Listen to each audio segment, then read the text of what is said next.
Former Chicago Tribune executive editor Anne-Marie Lipinski wrote a powerful, important essay this week about newsroom sexual harassment, and it's all the more essential in the wake of Matt Lauer's firing from NBC. Lipinski, the head of Harvard University's Nieman Foundation for Journalism, started working here in the newsroom when type as a summer intern in 1978. She won a Pulitzer Prize in 1988, served as the paper's top editor from 2001 to 2008, and, along the way, elegantly navigated the shifting tides of journalism and the culture it both shapes and reflects, which is to say she's seen it all, or at least a whole lot of it. The handsy city editor, a source's solicitations mid-interview, a feature that airs unbidden shoulder massages, she writes in her Nieman Reports piece. Looking back, I see that anticipating and deflecting predator colleagues was simply a skill women journalists of my generation acquired in stride, like how to write a lead or decode property records.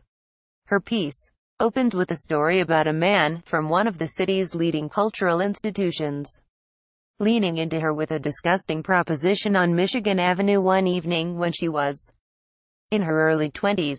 $500 for a half hour, he said. I'm a very wealthy man. You can imagine why some of us aren't exactly gobsmacked by the avalanche of men toppling from their perches of power this autumn. Nevertheless, some names come as more of a surprise than others. The abrupt dismissal of Lauer caught many by surprise Wednesday morning, although CNN reports the New York Times and Vanity Fair were both pursuing stories about Lauer, and the fact that millions welcomed him into their homes each morning as co-host of the Today Show lends him a familiarity that makes his firing, and, more importantly, the allegations that led to it, difficult for some viewers to process.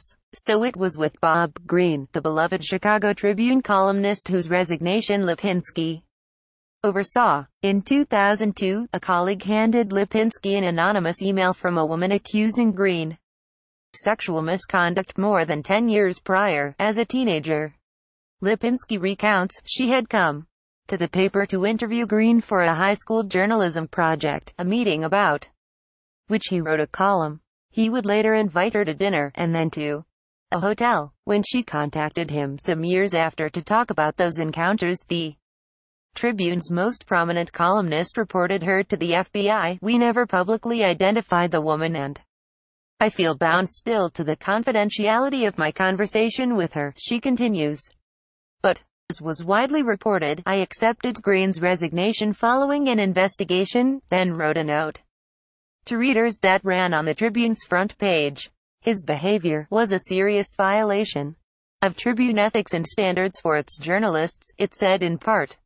We deeply regret the conduct, its effects on the young woman, and the impact this disclosure has on the trust our readers placed in Greene and this newspaper. Reaction was deeply mixed. One corporate executive suggested I find a way to discipline Greene but allow him to continue his lucrative column. Lipinski writes, a longtime reader said he supported my action but missed Greene's columns and wondered if I could secretly employ him to write under a pseudonym. The strong cultural currents in place to buoy abusers may be weakening, along with a fraternity that has existed to protect harassers and discredit the women who would complain, she continues. But long experience tells us that progress is rarely a straight line, and already the distant drums of backlash are sounding. Lauer's firing may amplify those drums. Lipinski's piece should help drown them out. While it's true that confronting colleagues with potentially career-altering accusations is bitter duty, it's the conversations with aggrieved accusers I keep thinking of, she writes. How are we to regard the women whose charges we would bury or belittle? How profound the discomfort then, she argues, for the elevation of more people who hear and believe accusers. The fix is not sexual harassment training, she writes, but more people in leadership who already know better. If that means more women at the top of newspaper mastheads and network hierarchies, fantastic. We should be there anyway, representing our half of the populations we cover.